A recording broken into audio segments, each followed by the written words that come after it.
Halo teman-teman, jumpa lagi bersama saya Dharma Eva Jayante dalam Spirit Kuliah dan Bekerja.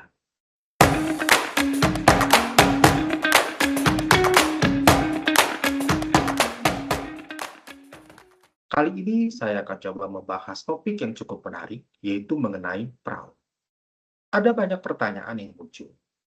Mengapa orang bisa melakukan perahu? Nah, saya akan coba membedahnya secara singkat melalui video edukasi. Kita harus memahami bahwa perahu itu adalah tindakan yang tidak muncul begitu saja.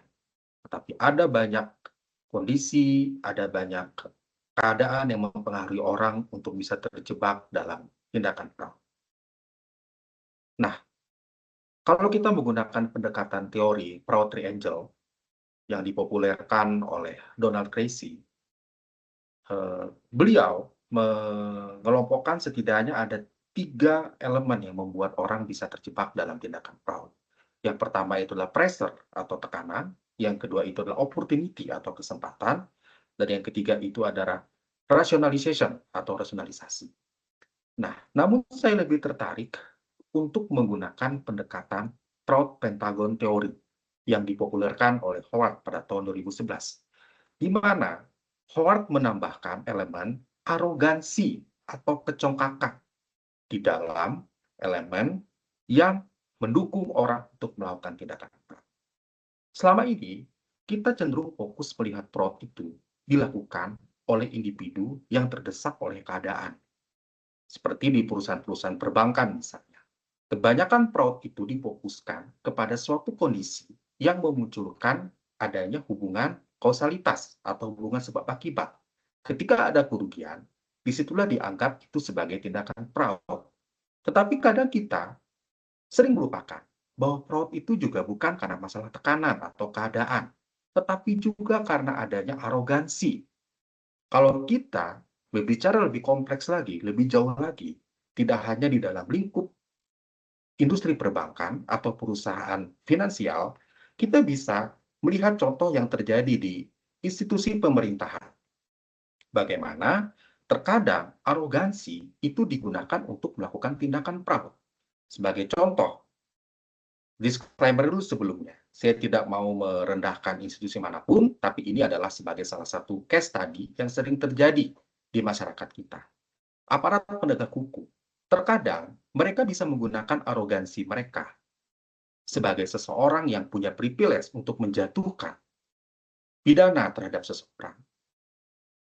Dengan menggunakan arogansi mereka, mereka bisa menggunakan itu sebagai bergandeng posisi mereka kepada orang yang statusnya sebagai terpidana, terdakwa, atau tersangka. Misalnya, ada yang namanya mafia peradilan, ada yang namanya mafia hukum. Nah, mafia hukum dan mafia peradilan ini juga merupakan satu tindakan fraud. Bagaimana itu bisa terjadi? Karena dia menggunakan faktor arogansi tadi. Arogansi yang dia miliki karena dia memiliki privilege sebagai penegak hukum, itu dapat dia pergunakan untuk menjadi nilai tukar bagi orang yang tersandung kasus hukum, agar kasus hukumnya itu bisa dihilangkan atau bahkan tidak diproses sama sekali. Nah, jadi bagi saya, pendekatan fraud itu kita tidak hanya melihat dari sisi tekanan saja, tidak hanya melihat dari sisi kesempatan saja, tetapi faktor arogansi kadang justru menjadi peluang terjadinya tindakan fraud yang lebih masif. Nah, bagaimana menurut teman-teman? Sejauh mana faktor arogansi ini mempengaruhi seseorang untuk bertindak fraud atau tidak sesuai dengan aturan hukum yang berlaku?